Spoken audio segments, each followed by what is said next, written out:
शुभागमन शुभागमन हुआ गुरु का शुभागमन। सुस्वागतम सुस्वागतम भक्त कहे गुरु सुस्वागतम।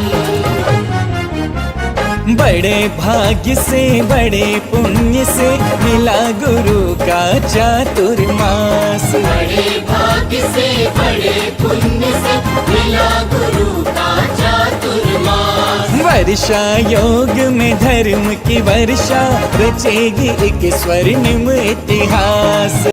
परम पूज्य आचार्य गुरुवर विराग सागर जी महामुनिराज की, परम पूज्य आचार्य गुरुवर विशुद्ध सागर जी महामुनिराज की, परम पूज्य उपाध्याय परमेष्ठी 108 विभंजन सागर जी महामुनिराज की, परम पूज्य समन मुनि श्री विश्व के सागर जी महामुनिराज की, मुनि संघ की।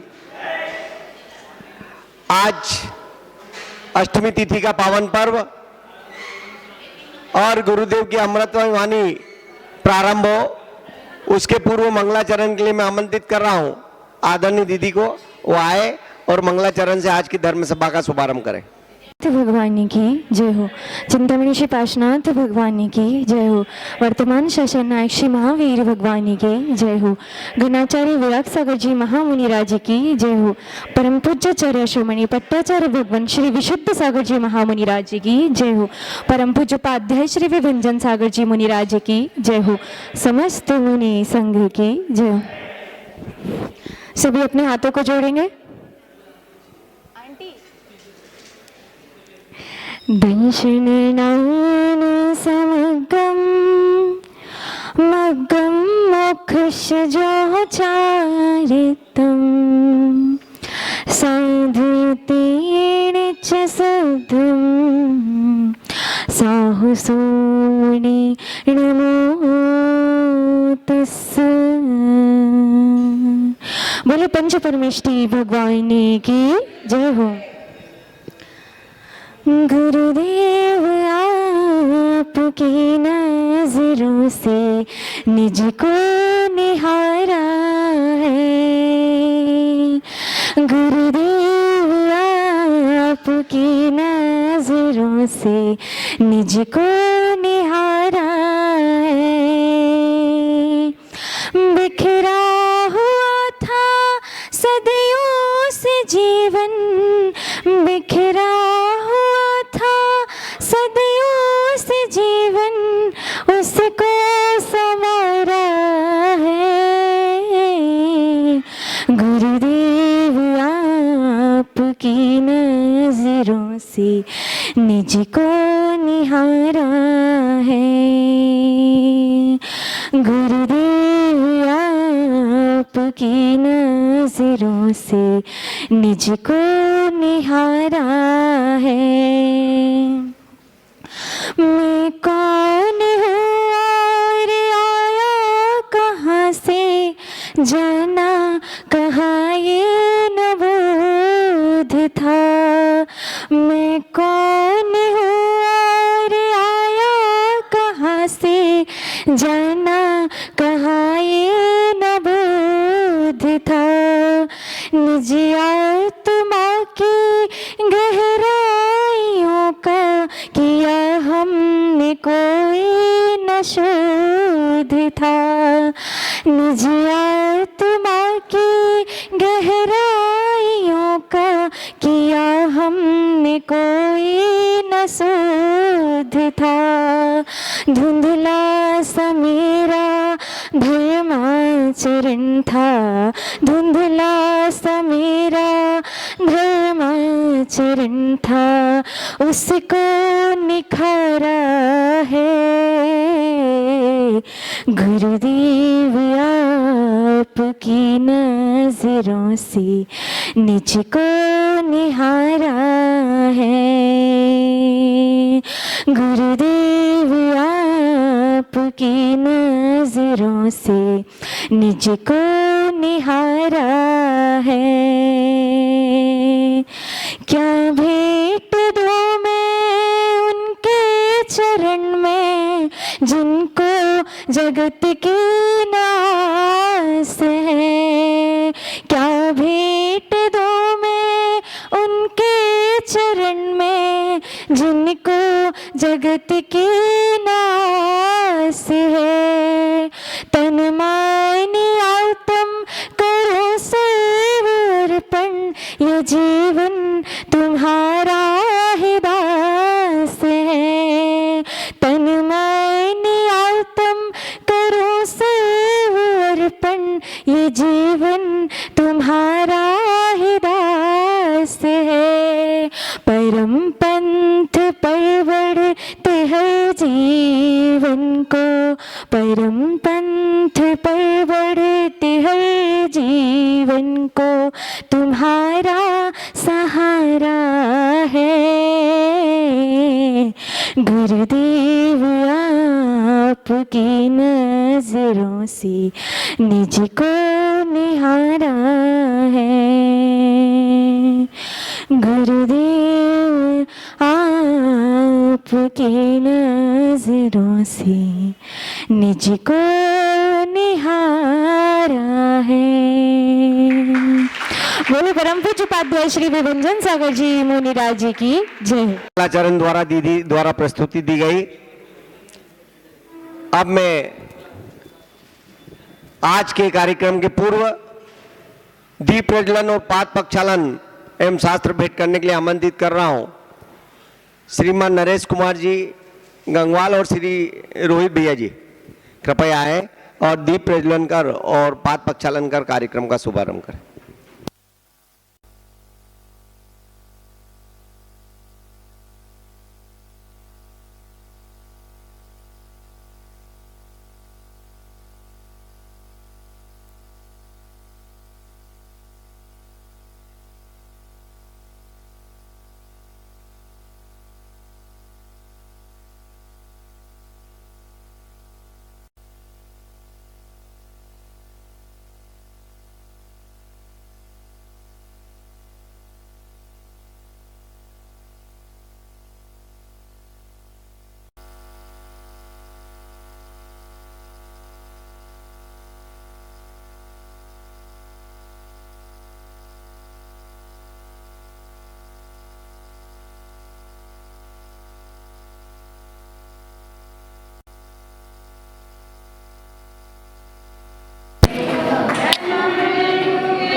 करें। नमोस्तु गुरुदेव, नमोस्तु गुरु। सभी लोग हाथ जोड़े पंच परमेश्वरी भगवान का स्मरण करेंगे। ओम नमो अरिहंताणं,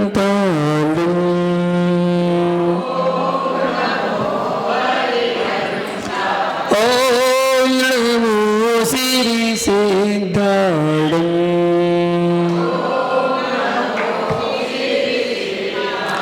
ओम नमो आयर्याणं, ओम नमो वज्रायाणं,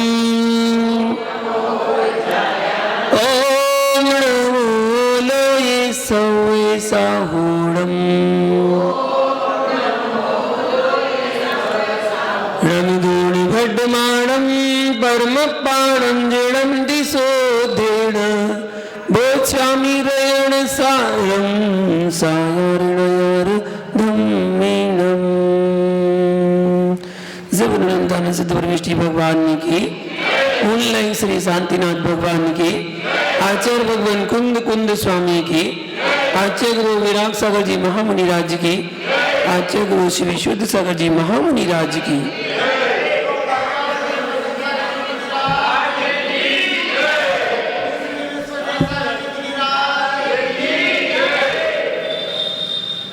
महानुभाव,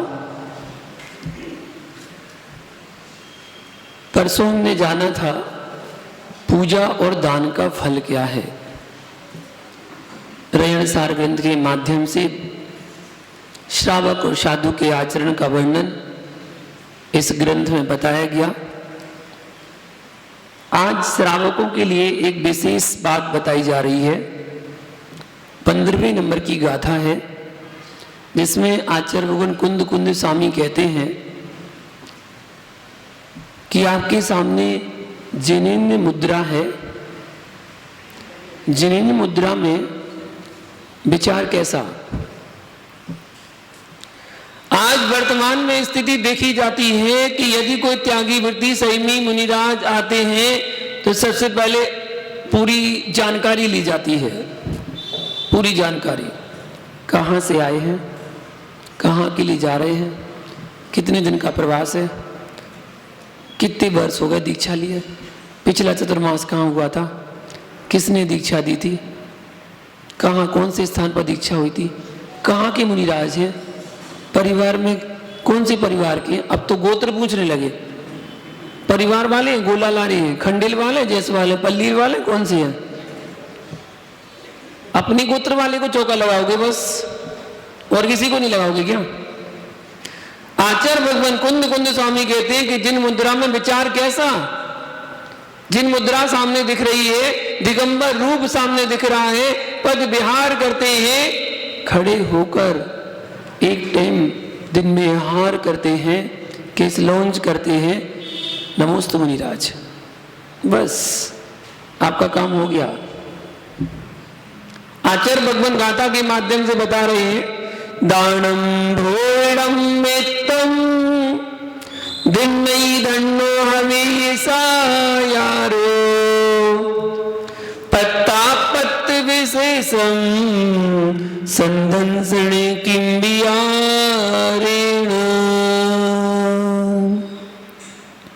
सायारो मतलब श्रावक, भोजनम मित्तम मतलब भोजन मात्र, दानम दिन्नई दान में देता है, केवल भोजन मात्र दान में देता है, वह धन्नो हवेय धन्य हो जाता है। केवल भोजन दान में देता है, धन्य हो जाता है वो श्रावक। सद्दंसणम जिन लिंग को देखकर पत्ता पत्त अर्थात पात्र और अपात्र विशेष के बियारेण मतलब विचार अर्थात विकल्प से किम क्या लाभ है, पात्र अपात्र के विचार से क्या लाभ है। आपने तो एक मुनिराज को भोजन मात्र दे दिया तो आप धन्य हो गए। आचार्य भगवान कहते हैं, आचार्यों ने जिनागम में बताया है, साधु तथा सत पात्र को सिर्फ श्रावक आहार में कुछ ग्रास देता है, कुछ ग्रास रोटी के टुकड़े, कुछ ग्रास देता है, और उस रोटी के टुकड़े देने के लिए उत्तम पात्र की परीक्षा करता है। श्रावक को साधु की परीक्षा करने का क्या अधिकार है? कोई अधिकार नहीं है। श्रावक और साधु में जमीन आसमान का अंतर होता है। श्रावक को सिर्फ इतना देखना चाहिए, साधु सब प्रकार से दिगंबर अवस्था में है, तन पर एक धागा भी नहीं है, समस्त प्रकार से दिगंबर है, समस्त प्रकार के परिग्रह से रहित है, आरंभ से रहित है। हाथ में एक बार खड़े होकर आहार लेते हैं, सिर दाढ़ी मूछ के केसों का लुंचन करते हैं। जहां पर यह विशेष गुण साधु में झलकते हैं, वहां पर उनकी कोई परीक्षा नहीं करना चाहिए। बहुत सारे श्रावक अति आलोचना करते हैं और साथ में मनमानी करते हुए मुनि धर्म के साथ खेल करते हैं। वे साधुओं को आहार नहीं देते। क्यों नहीं देते? क्या कारण है? कोई कारण नहीं होता। उनके दर्शन भी नहीं किए, उनको देखा भी नहीं, फिर भी उन दिगंबर मुनिराजों पर द्रव्यलिंग का दोष लगाते हैं। मुनिराज कैसे? द्रव्यलिंगी, ना उनको देखा है, ना उनको जाना है, ना उनको समझा है, कुछ नहीं, बिना देखे उन मुनिराजों को द्रव्यलिंग का दोष थोप देते हैं। जितने मुनि हैं सब भ्रष्ट हैं, द्रव्यलिंगी हैं, भावलिंगी नहीं है, ये सब बगुले हैं। हंस तो मानसरोवर में होते हैं, मानसरोवर में होते हैं, ऐसा कौन कहता है? कौन बोलता है?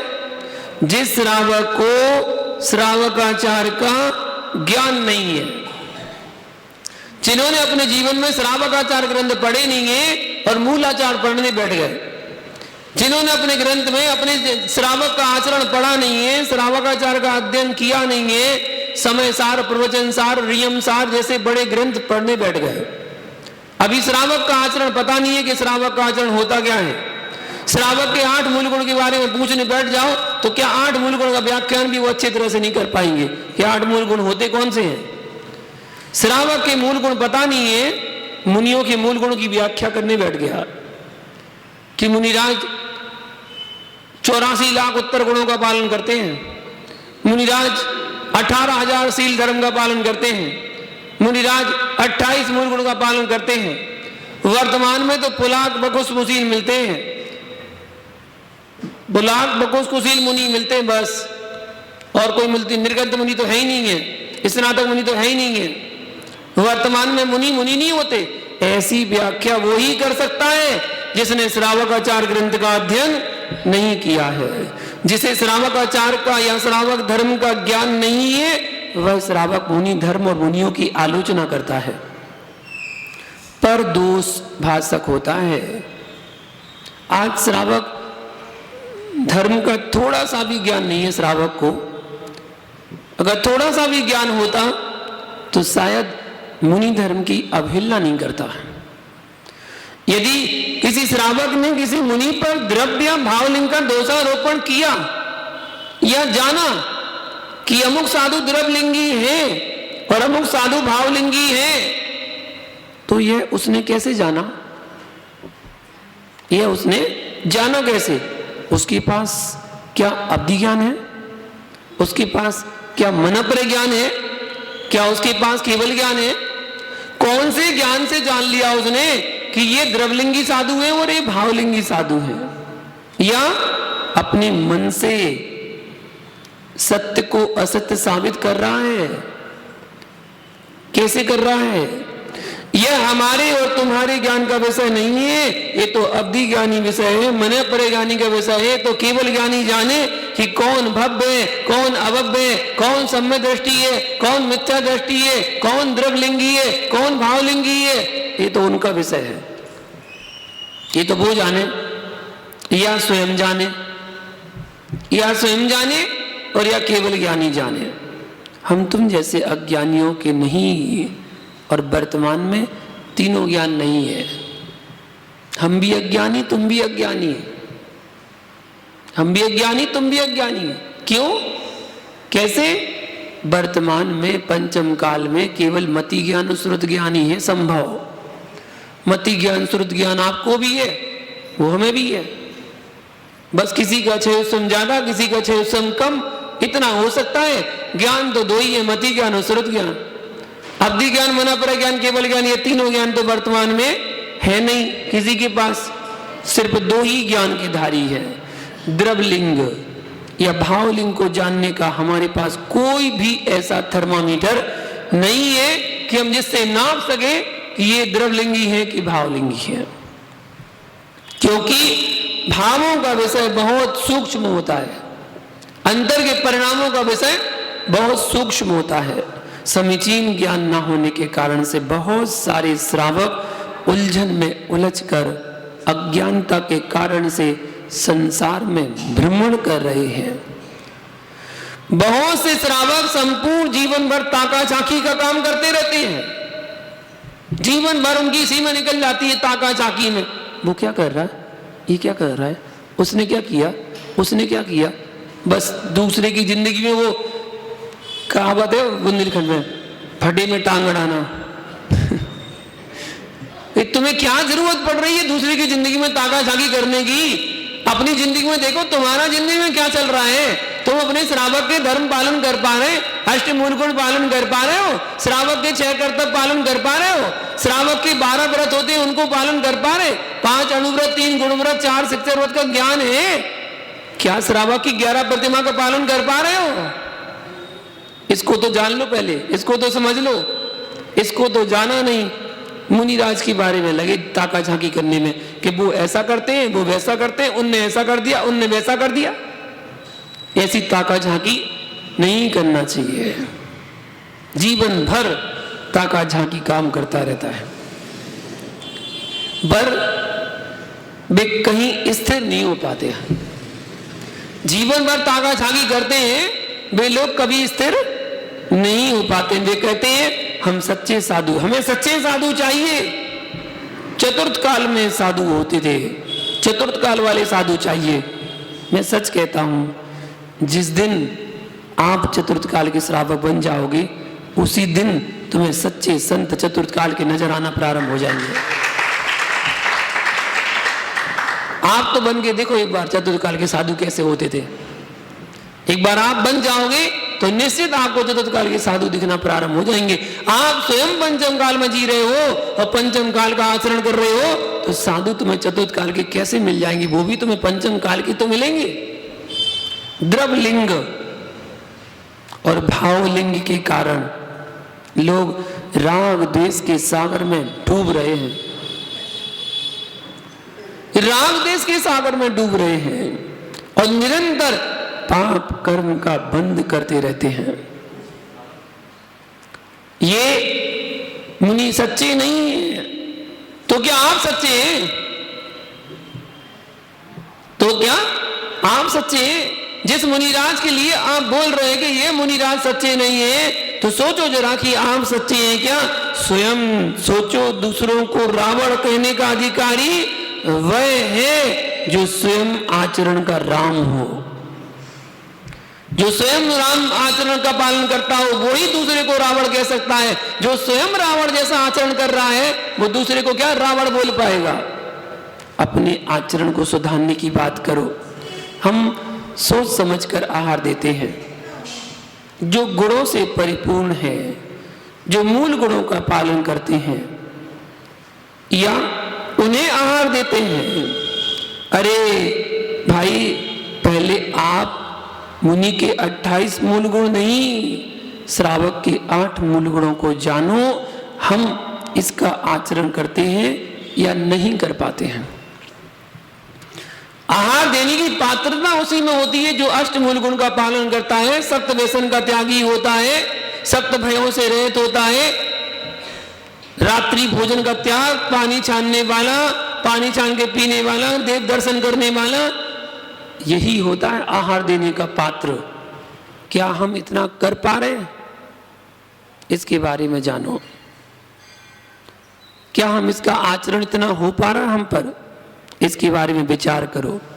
हम अपने 8 मूल गुणों का आचरण अच्छे से नहीं कर पा रहे हैं। 8 मूल गुणों का पालन नहीं हो पा रहा है, उसके बारे में पहले अच्छी तरह से जान लेना चाहिए, समझ लेना चाहिए कि हम उनका पालन कर पाए नहीं, फिर उसके बाद कुछ सोचना चाहिए। अष्टमूल गुण तो ठीक है, कंद मूल का तो त्याग नहीं हो पा रहा, जमी गंध का तो त्याग नहीं कर पा रहे, और गुरु की परीक्षा करने को चल पड़े। यह तो वैसा हो गया कि जैसे एक तो अंधे और अंधेरे में भाग रहे हैं। क्या होगा, क्या बताएं? एक तो अंधे और दूसरा अंधेरे में भागे जा रहे। जो होना होगा सच सच होगा। आगे क्या पढ़ा और क्या सोचा, क्या पढ़ा क्या सोचा? सच्चा श्रावक सच्चे काम करने से ज्यादा सोच विचार नहीं करता। साधु को सच्चा मानकर आहार दान देकर अपने कर्तव्य का पालन करके हर्षित होता है, सौभाग्य मानता है। आज हमें ऐसा शुभ समागम मिला, अहो भाग्य हमारा, जो हमारे गृह में साक्षात भगवान के रूप में गुरुदेव आए हैं। ऐसे भाव मन में होना चाहिए। जन्म जन्म की तपस्या का फल आज मुझे मिला है। आज हमारा जीवन, हमारा पूरा परिवार, हमारा तन मन सब पावन हो गया है। आज मेरा घर घर नहीं, हमारा घर भी मंदिर बन गया है। आज मैं गरीब से अमीर बन गया। जो आज मुझे दान देने का अवसर मिला है, मैं गरीब से अमीर बन गया। हे प्रभु, ऐसा ही अवसर मुझे बार बार 100 बार जन्म जन्म तक हर जन्म में ऐसा सौभाग्य मिलता रहे, ऐसा सोचकर अपने पुण्य की बार बार प्रशंसा करता है और सदैव सत्पात्रों की खोज करता है।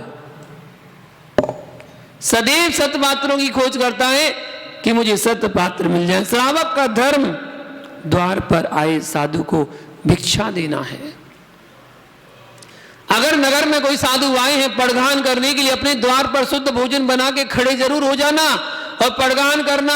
साधु आए या ना आए, लेकिन पड़गान करने जरूर खड़े हो जाना। और साधु को भिक्षा देने के लिए भावना बना लेना, ना कि परीक्षा करना, ना कि परीक्षा करना। साधु को आहार देने के लिए तत्पर हो जाना, खड़े हो जाना। ध्यान रखना, आपका मुख्य धर्म है। रोज रोज शुद्ध भोजन नहीं बना पा रहे हो तो कम से कम हफ्ते में एक बार बना लिया करो। और हफ्ते में एक बार नहीं बना पाते हो तो 15 दिन में एक बार बना लिया करो। 15 दिन में नहीं बना पाते हो तो महीने में एक बार तो भोजन शुद्ध बना के खा लिया करो। महीने में एक दिन बस। मैं अक्सर जहां भी जाता हूं एक बात जरूर बोलता हूं कि आपके समाज में मान लो 100 घर हैं, 100 घर में कम से कम 30 घर तो ऐसे होंगे जो शुद्ध भोजन खा सकते हैं। 30 घर, संपन्न परिवार, 30 घर तो ऐसे होंगे। महीने में एक दिन शुद्ध भोजन खाने का नियम ले लो कि महीने में एक दिन शुद्ध भोजन करेंगे। बस 1 तारीख को एक परिवार में, 2 तारीख को दूसरे परिवार में, 3 तारीख को तीसरे परिवार में। 30 दिन में 30 परिवारों के नाम अंकित कर लो और मंदिर में लिखवा दो, इतनी तारीख को इनके यहाँ शुद्ध भोजन बनता है। अगर मंदिर में अचानक अनायास कोई साधु त्यागी वृत्ति आपके नगर में आ जाए जो आपको पता नहीं है, तो तुरंत उनके आहार की व्यवस्था हो जाएगी। भैया उनके यहाँ शुद्धि का भोजन बना है, आज शुद्धि का भोजन बना हुआ है। महीने में एक बार तो शुद्ध भोजन खाने का नियम लेना चाहिए।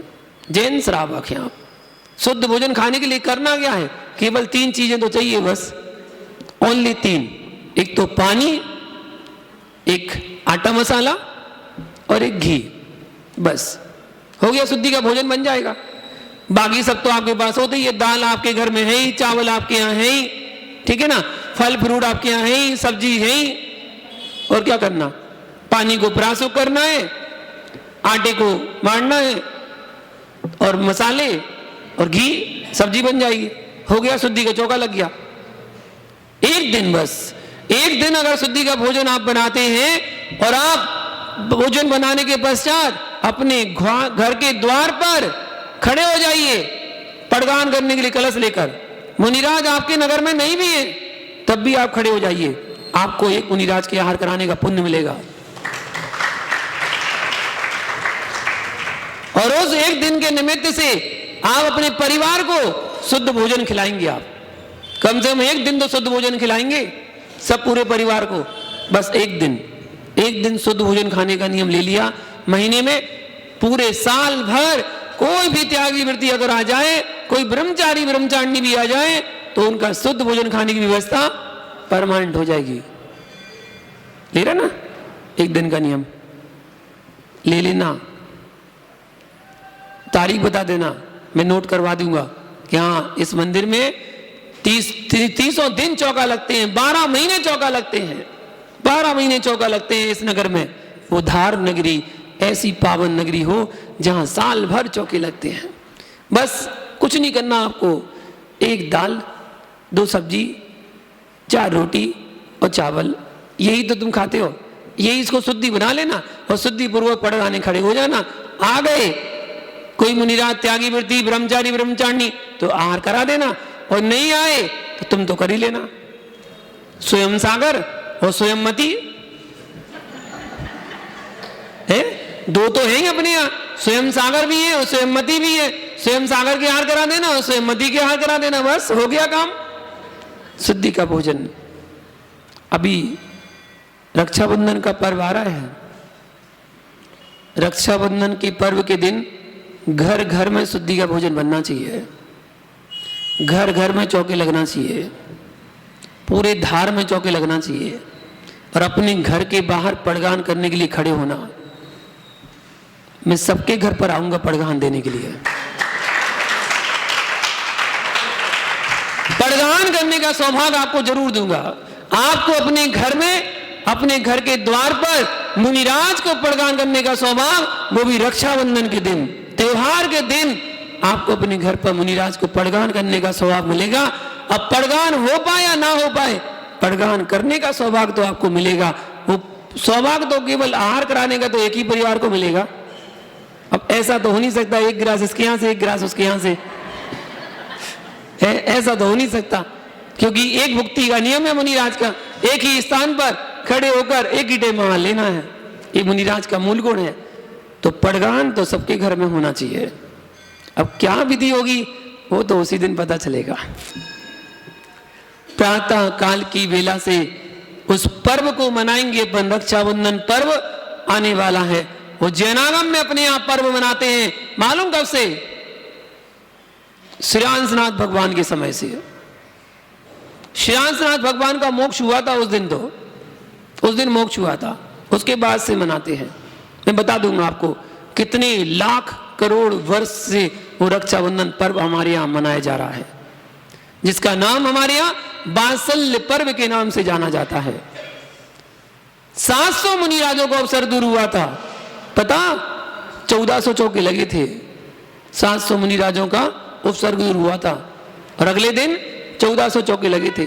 700 घर में मुनिराजों के आहार हुए और जो 700 घर खाली हुए वो 700 घर के परिवार वालों ने, जिनके यहाँ आहार हुए, उनके परिवार को अपने घर ले जाकर भोजन कराया कि आप धन्य, आपने अपने घर में मुनिराज का पड़गान किया है और आपने उनकी पालना कराई है, आप धन्य, आप हमारे यहाँ भोजन करने चलिए। उन्होंने उनको भोजन कराया, वात्सल्यता का प्रतीक, और वात्सल्य किया था। वो वात्सल्य पर्व रक्षाबंधन का पर्व है। उन्हीं 700 मुनिराजों पर जो उपसर्ग हुआ था, उनके प्रतीक स्वरूप यहां पर रक्षाबंधन विधान किया जाएगा। कौन सा? रक्षाबंधन विधान। 700 मुनिराजों को स्मरण करते हुए हर मुनिराज के लिए एक श्रीफल समर्पित किया जाएगा। एक एक श्रीफल हर मुनिराज के लिए। कितने श्रीफल चढ़ेंगे? 700 श्रीफल चढ़ेंगे और 7 उनकी महापूजा होंगे, 7 श्रीफल और 707 श्रीफल यहां पर मूल नायक भगवान की वेदी के समक्ष यहीं पर चढ़ावाएंगे।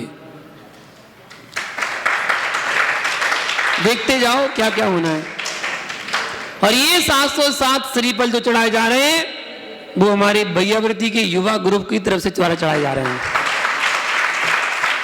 जो भैयावृत्ति करने युवा मंडल आता ना, युवा ग्रुप आते हैं, बस उन्होंने ही व्यवस्था कर ली कि 707 श्रीफल हम लोगों की तरफ से चढ़ेंगे। तो बस आपको तो आना है और फ्री में मत चढ़ाइयो। हाँ, वो तो उनकी तरफ से तो है ही कि उनकी तरफ से है, लेकिन जिसकी जितनी भावना हो मंदिर जी में अपनी स्वेच्छा से दान कर देना। चाहे भले ही तुम 2 श्रीफल चढ़ाओ, चाहे 5 चढ़ाओ, चाहे 10 चढ़ाओ, सभी लोग मंदिर में जितने प्रांगण जितने लोग होंगे उन सबके हाथ से श्रीफल चढ़ाए जाएंगे। समय ज्यादा नहीं लगेगा, समय की चिंता मत करना कि आप बोलो त्योहार है उस दिन कैसे क्या होगा, सब हो जाएगा। 2 घंटे में तो विधान समाप्त कर देंगे। कितने घंटे में? 2 घंटे में तो विधान समाप्त पूरा। 10 बजे के पहले फ्री, 10 बजे तक फ्री। अरे हम कह रहे हैं ना, अब हमने बोला तो हो ही जाएगा। जो बोलते हैं वो होता कि नहीं, तो विधान हो जाएगा, बढ़िया विधान होगा। और बढ़िया विधान करके उस 700 श्रीफल समर्पित करेंगे उन 700 मुनिराजों के लिए। ये वात्सल्य का प्रतीक है, वात्सल्य, इसको कहते हैं वात्सल्य। और फिर शुद्धि का भोजन तो बनाना ही है घर पे, सबको बनाना है, तो सब बना के तैयार रखना। फिर देखना आप कैसे मुनिराज को पड़गान करने का सौभाग्य मिलेगा। पूरा धार नगर देखेगा दिगंबर मुनिराज आए हुए हैं धार नगरी में, और कैसे वो आहारचर्या को निकलते हैं उस दिन सबको पता चलेगा कि आहारचर्या के लिए निकला कैसे जाता है। वो दिगंबर मुनिराजों को आहार कराना, बस उनकी परीक्षा नहीं करना। दिगंबर मुनिराज आपके नगर में आए तो उनकी आहारचर्या करवाना है, ना कि उनकी परीक्षा करना। इसलिए यथाजात जिन लिंग के धारक मुनिजनों को मुनि रूप देख करके सदैव भक्ति भाव से आहार देना और जीवन को सफल बनाना, यही न्याय का मार्ग है। अन्याय के मार्ग पर चलने से कभी सुख की प्राप्ति नहीं होती है। अतः न्याय मार्ग पर चलो, ज्ञान और बुद्धि से काम करो। यदि दान नहीं कर सकते हो तो कम से कम किसी को झूठा दोष लगाकर बदनाम तो मत करो। अगर आप उनकी सेवा नहीं कर सकते हो तो कम से कम उनको बदनाम तो मत करो। झूठा दोष लगाकर किसी को बदनाम करने से कोई लाभ नहीं है, और जिस क्रिया से कोई लाभ नहीं है उस क्रिया को कभी भूल करके भी नहीं करना चाहिए। सदैव सत्य के मार्ग को अपनाओ, अपनी दृष्टि को विमल बनाओ, फिर पत्थर में परमात्मा और हर एक आत्मा में दिगंबरत्व नजर आएगा। ऐसा आचार्य भगवान कुंद कुंद स्वामी ने व्याख्या की है। हर आत्मा में परमात्मा नजर आएंगे आपको, बस अपनी दृष्टि को विमल बना लो। आचार्य भगवान कहते हैं,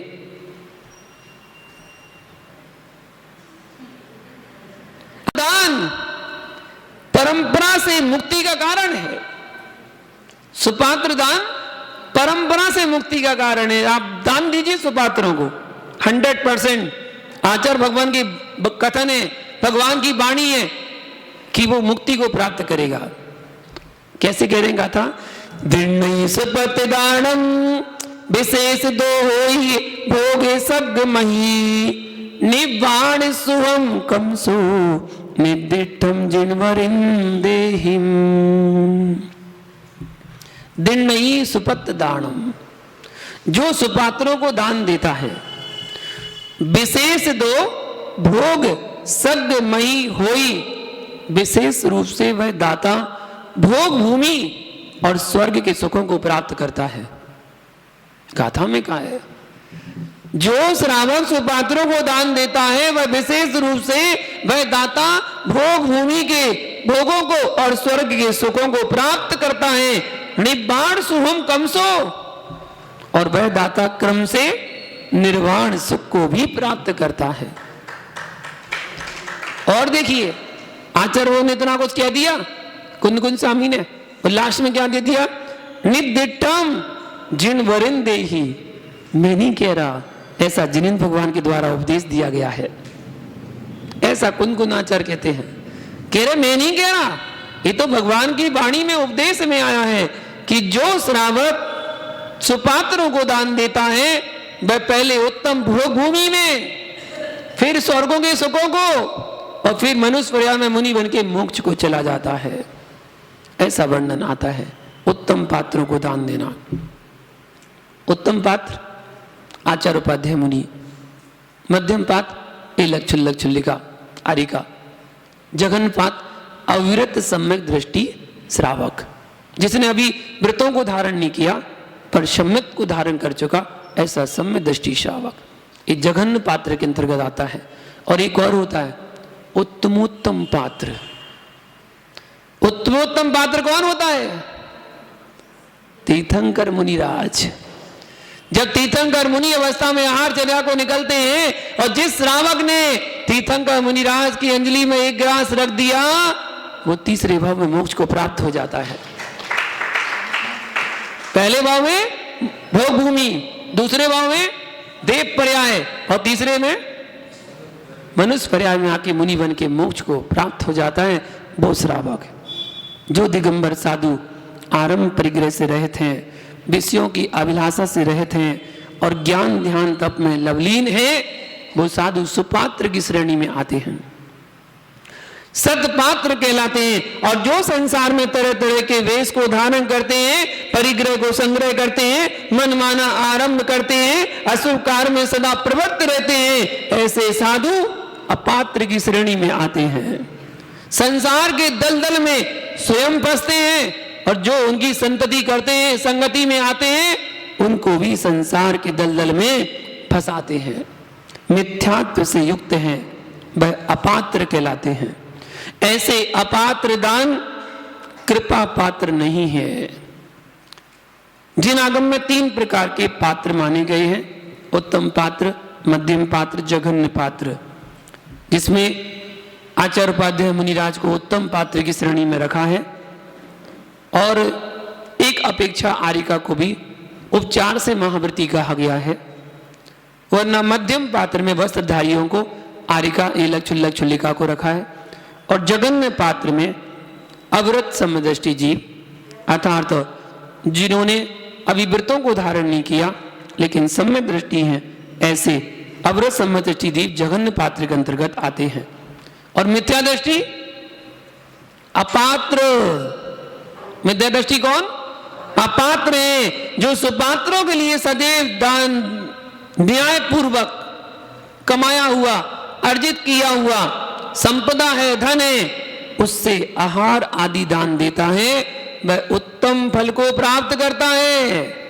उत्तम पात्रों को दान देने से उत्तम भोग भूमि को प्राप्त करता है। जो श्रावक मध्यम पात्रों को दान देता है, वह मध्यम भोग भूमि प्राप्त करता है और जो श्रावक जघन्य पात्रों को दान देता है, वह जघन्य भोग भूमि को प्राप्त करता है। इसका मतलब ये नहीं बोले हमें जघन्य में जाने ही नहीं गया, हमें तो उत्तम में जाने हैं, तो हम तो छुल्लक एलक को तो आहार करा ही नहीं रहे, हम तो त्यागी वृत्ति ब्रह्मचारी को तो आहार करा ही नहीं रहे, हमें तो उत्तम भोग भूमि जाना है तो उत्तम पात्र को आहार देंगे। नहीं, ऐसे मन में विचार भी मत लाना। अगर ऐसा विचार लाया तो तुष्टि नाम का गुण आपका समाप्त हो जाएगा। 7 गुण होते हैं दाता के, उन दाता के 7 गुणों में एक गुण है तुष्टि, संतुष्ट होना चाहिए। जो पात्र मिला ठीक है, जैसा मिला, छुल्लक एलक मुनि आरिका जो भी मिला, हमें तो उसके आहार कराना है, क्योंकि वो पात्र एक ही बार भोजन करता है, 2 बार नहीं करता, 2 बार नहीं करता, एक ही बार करता है। चाहे वो आचार्य उपाध्याय मुनि हो, चाहे आरिका एलक चुल्लक चुल्लिका हो, ये सब एक ही बार आहार करते हैं 24 घंटे में। भोग भूमि में भोग ही भोग भोगते हैं। 10 प्रकार के कल्प वृक्ष होते हैं, उन 10 प्रकार के कल्प वृक्ष में भोजनांग, वस्त्रांग, भूषणांग आदि जो जिस नाम के वृक्ष हैं वो आपको प्राप्त कराने वाले होते हैं, वो सामग्री आपको प्राप्त करा देंगे। कल्पना से प्राप्त सुखमय जीवन जीते हैं, बस एक बार कल्पना करना है और तुरंत उसी भोग की सामग्री उन्हें मिल जानी है। मंद कसाई होते हैं भोग भूमि के जीव, जो कि मरण के उपरांत स्वर्ग के सुखों को प्राप्त करते हैं, वहां से सीधा स्वर्ग जाते हैं। स्वर्ग में सागरों पर्यंत की आयु जीवन व्यतीत करते हैं। जिस प्रकार से पात्र के 3 भेद हैं, उसी प्रकार से दाता जो दान देने वाला है उसके भी 3 प्रकार जनागम रूपित किए गए हैं। दाता भी 3 प्रकार का, उत्तम दाता, मध्यम और जघन्य दाता। उत्तम दाता वह होता है जो साधु को आया हुआ जानकर मुक्त रूप से दान देने वाला पुरुष उत्तम दाता कहलाता है। कि कोई संघ के, किसी भी संघ के कोई भी साधु आ गए, हमें तो बस दान देना है, उत्तम दाता, जिसके यहाँ कोई पक्षपात नहीं, कोई भेदभाव नहीं, किसी भी आचार्य के शिष्य हो, चाहे वो 13पंथी आमना के हो, चाहे 20पंथी आमना के हो, आमना कोई भी हो, दिगंबर रूप सामने देखता है और आहार देने के लिए तत्पर रहता है, वो श्रावक उत्तम दाता कहलाता है। जो अपनी आय का 1/4 अंश दान में देता है, वह उत्तम दाता कहलाता है। जो साधु को देखकर दान देता है, पहले देख लेता है, बोलना आता है, प्रवचन कर लेते, अच्छे हैं, कैसी चर्या है, देखकर दान देता है, वो पुरुष मध्यम पात्र कहलाता है, मध्यम दाता। और जो श्रावक आय का सडांश छठवां हिस्सा दान देता है, वो मध्यम पात्र के अंतर्गत रखा गया है। और जो श्रावक सुनकर के, देख कर के, अभी मध्यम में तो केवल देख लिया था, जगन में सुनकर भी अच्छी ख्याति प्राप्त हैं, बहुत अच्छे वक्ता हैं, बहुत अच्छे बोलते हैं, देखकर और सुनकर आहार देता है, वह जघन्य दाता कहलाता है। जो अपनी आय का 10वां भाग दान करता है वो जघन्य दाता कहलाता है। अपात्र और कुपात्र, इनका भी स्वरूप जिनागम में बताया गया है। अपात्र जो पुरुष व्रत और सम्यक्त से रहित है एवं उन्मार्गगामी होता है उसे अपात्र कहते हैं। सम्यक दर्शन से रहित उन्मार्गगामी वो कहलाता है अपात्र। और ऐसे अपात्र के लिए दिया गया दान व्यर्थ कहा जाता है। और कुपात्र, कुपात्र वो कहलाता है जो अनेक प्रकार के तपस्चरण करने में कर्मठ है किंतु सम्यक दर्शन से रहित है। सम्यक दर्शन नहीं है तब तो खूब कर रहा है, कठिन से कठिन कर रहा है, उसे जिनदेव में कुपात्र की श्रेणी में रखा गया है। पूर्व में जो पात्र के 3 भेद बताए उसमें से मध्यम पात्र के 3 भेद और हैं। मध्यम पात्र के 3 भेद और कहे गए हैं। कौन से? पहली प्रतिमा से लेकर 6वीं प्रतिमा तक जघन्य पात्र, 7वीं से 9वीं तक मध्यम पात्र और 10वीं 11वीं प्रतिमाधारी उत्तम पात्र। ऐसे मध्यम श्रावक की श्रेणी में इनको रखा गया है।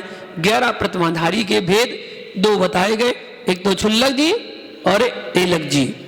क्षुल्लक, एलक, एलक सिर्फ एक लंगोट अकेली धारण करता है, वह एलक कहलाता है। और क्षुल्लक अपेक्षाकृत 2 वस्त्रों को धारण करता है, एक लंगोट और एक दुपट्टा, 2 वस्त्रों को धारण करता है।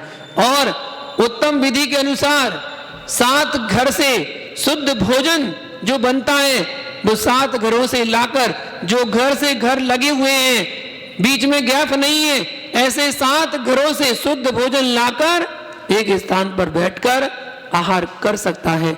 ये क्षुल्लक की परिपाटी पहले थी, क्योंकि पहले हर घर में शुद्ध भोजन ही बनता था, इसलिए। अब तो शुद्ध भोजन बनाने के लिए बहुत बड़ा आडंबर रचना पड़ता है, तब जाके शुद्ध भोजन बन पाता है। बहुत बड़ा आडंबर करना पड़ता है, पता नहीं क्या क्या, झाड़ू पोंछा, ये जाल हटाओ, वो हटाओ, ये करो, वो करो, ऐसा करो, ना जाने कितना सब कुछ करना पड़ता है, तब जाके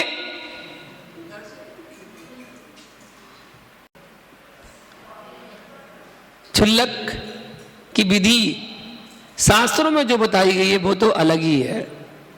वर्तमान में वो चीज आज संभव नहीं हो पाती है, क्योंकि शुद्धि का भोजन कोई खाता ही नहीं है। उसके लिए स्पेशल बनाना पड़ता है, स्पेशल बनाना पड़ता है। इसलिए तो कहते हैं चौका लगा रहे हम आज। क्या कर रहे? चौका लगे हमारा।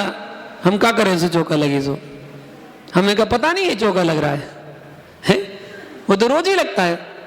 फिर भी मुनिराज चौका लगाया है। अरे लगाया है तो का निमंत्रण दे रहे आज ही हो, आज है, भूल कर भी नहीं कहना, वरना उस दिन का तो तुम्हारे यहाँ सूतक लग जाएगा। उस दिन तो उन मुनिराज का द्वार होगा ही नहीं। अगर आपने बोल दिया ना तो उन मुनिराज का हार तो आपके यहाँ हो ही नहीं सकता। उस दिन वो नहीं जाएंगे जिस दिन आपने बोल दिया। इसलिए कोई बोलने की आवश्यकता नहीं है, आपको तो चौका लगाना है, बस पड़गाने खड़े हो जाना है।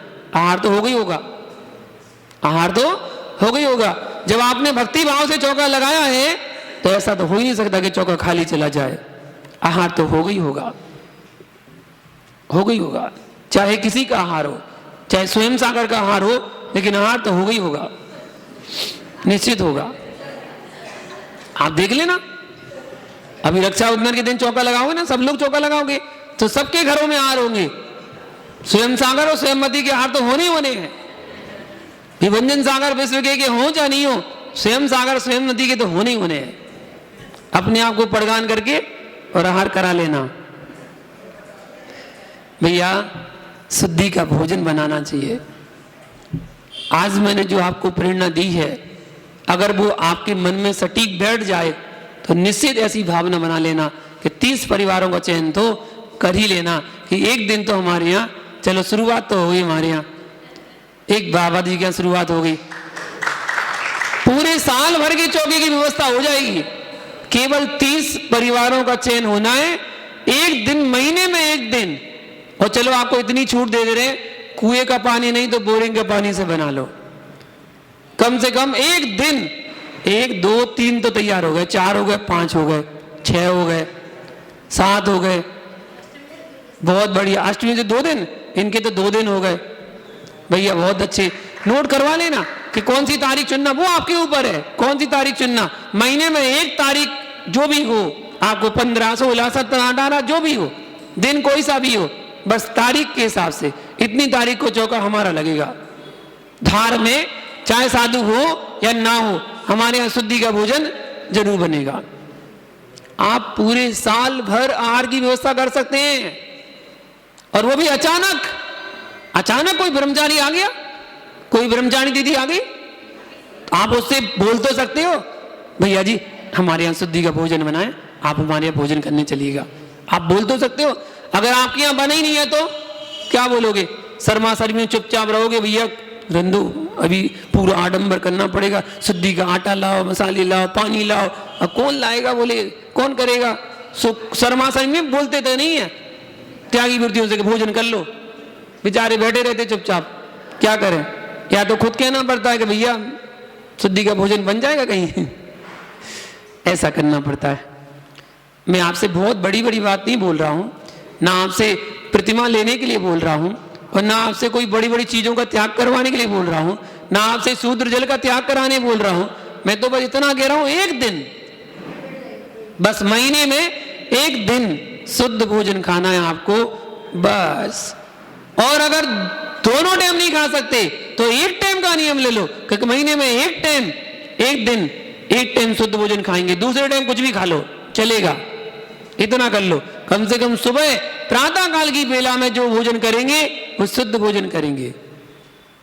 नोट कर लेना, 30 के नाम यहां पर टकवा देना, 30 तारीख तक, 31 तक टकवा देना, वरना 31 को ये साधु आ गए तो बेचारे भूखे रहेंगे। 31 को कोई आ गया तो वो समझेगा वो लगाए, वो लगाए, वो लगाए, कौन लगाए 31 तारीख को। भैया शुद्धि का भोजन बना के और हम साधु को आहार कराएं, निश्चित वो आहार दान आपका परंपरा से मुक्ति का कारण बन जाएगा। क्षुल्लक मुनिराज को आहार दे सकते हैं, क्षुल्लक मुनिराज को आहार भी दे सकते हैं। जो 7 घर की परंपरा जो बताई गई थी, वो 7 घर में यदि कोई मुनिराज आहार कर रहे हो तो बीच में ही वो क्षुल्लक उन मुनिराज को आहार देने के लिए निवेदन कर सकता है, और वो श्रावक निवेदन करेगा, क्षुल्लक जी आइए ना, आप भी दीजिए ना। क्षुल्लक जी अपने हाथों से आहार दान दे सकते हैं, क्योंकि वो उत्कृष्ट श्रावक की श्रेणी में आते हैं। इस अपेक्षा से क्षुल्लक जी भी दाता हैं, और क्षुल्लक जी पात्र भी हैं, दाता भी हैं और पात्र भी हैं, आहार देते भी हैं और आहार ग्रहण करते भी हैं। जिस समय देते हैं उस समय दाता, और जिस समय लेते हैं उस समय पात्र कहलाते हैं। जो देता है उसे मिलता है, जो छोड़ता है वह सब कुछ पाता है, जो छोड़ता है वो सब कुछ पाता है। संसार में भी देखा जाता है कि बीज तो थोड़ा सा होता है, किसान सोयाबीन बोया है, अभी बोया सोयाबीन, बीज तो थोड़ा सा होता है और उसका फल बहुत अधिक होता है। बीज को छोड़ा सब कुछ पाया। एक बीज हाथ में था, जमीन में डाल दिया उसको और मिट्टी में दबा दिया, भरोसे छोड़ दिया कि जो होगा देखी जाएगी, जो होगा देखी जाएगी। उस बीज को दबा दिया, और वो बीज जब अंकुरित होता है तो वो थोड़ा थोड़ा बड़ा होके एक बड़ वृक्ष का रूप बन जाता है, बहुत बड़ा रूप और फल प्रदान करने वाला वृक्ष बन जाता है। जो सदैव देने की भावना रखता है वह सदैव पाने का अधिकारी होता है। जो छोड़ता नहीं है, सिर्फ सदैव जोड़ता रहता है, वह पाने का हकदार भी नहीं है। जो थोड़ा छोड़ता है वो बहुत पाने का हकदार हो जाता है, परंतु जो बहुत जोड़ता है वह थोड़ा भी पाने का हकदार नहीं है। द्रव्य देने से दिव्य हो जाता है, द्रव्य देने से दिव्य हो जाता है और रखने से राख हो जाता है। द्रव्य को दिया जाता है, रखा नहीं जाता। जो द्रव्य देता है वो दिव्य बन जाता है और जो रखता है वो राख बन जाता है। इसलिए दाता देता है और रागी रखता है। देने वाला सदैव हर्षित होता है, दाता को देने में मजा आता है। दाता पहले सत्पात्रों को भोजन कराता है और भोजन हो जाने के बाद वह भजन गाता है। चौकी में होता ना, पहले आहार कराता है उसके बाद भजन गाता है। क्यों गाता है? खुशी। इसलिए तो दाता कहलाता है, देने वाला। पहले भोजन कराता है फिर भजन गाता है। इतनी खुशी होती है उसको कि आज मैंने मुनिराज के आहार करा लिए और वो आहार निर्विघ्न हो जाए, ओहो, फिर तो खुशी का ठिकाना ही क्या है। देने वाला अथवा छोड़ने वाला सदैव उत्तम गति को प्राप्त करता है, उत्तम सुख को प्राप्त करता है। ऐसा जिनेंद्र प्रभु ने अपने उपदेश में बताया है। ऐसा इस गाथा का तात्पर्य हुआ कि जो सुपात्र को दान देता है वो परंपरा से मुक्ति का कारण बनता है।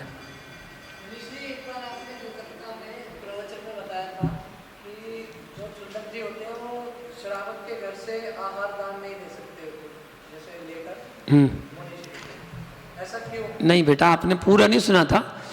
वो व्याख्या यही थी कि 7 गर्भ से जब अपन आहार लाते हैं क्षुल्लक जी, तो शुद्ध भोजन ही लाते हैं और शुद्ध भोजन लाके फिर वो किसी मुनिराज को अगर आहार कर रहे हैं तो मुनिराज को अपने हाथों से आहार दे सकते हैं।